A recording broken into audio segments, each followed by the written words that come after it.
70 సంవత్సరాల వయసున్న చిరంజీవి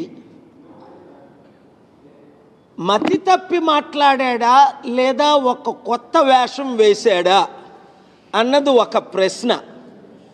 నిన్నేమన్నాడు? నేను రాజకీయాలకి దూరంగా ఉంటున్నాను, ఇంకా లైఫ్లో ఏ పార్టీలో ఉండను. మొన్నేమన్నాడు?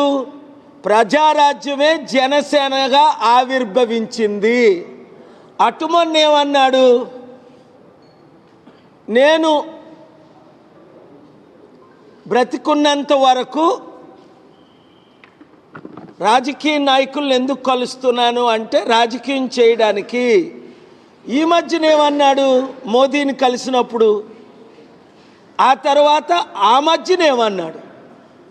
మీరు చూడండి, వీళ్ళ మాటలు వీళ్ళేంటంటే పిల్లు కళ్ళు మూసుకొని పాలు తాగితే ఎవడో చూడలేదు అనుకుంటాడు, టక్కమని పడినంత వరకు.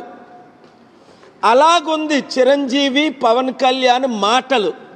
వాళ్ళకి అవసరమా రాజకీయం? ప్రజారాజ్యం పెట్టినప్పుడే 2008లో అన్నాను, ఇది కాంగ్రెస్ బి పార్టీ, ప్రజారాజ్యం కాంగ్రెస్లో చేర్చేస్తారు, మనందరినీ మోసం చేస్తారు అన్నాను. కాపులు బీసీలు 90% నమ్మి ఆయనకి 18% ఓట్లేశారు. నమ్మని మూర్ఖులు వేశారు. 2011లో ప్రజారాజ్యం హోల్సేల్గా Pawan Kalyan youth president, Chiranjeevi president, Allu Aravind, ఈ నాగబాబు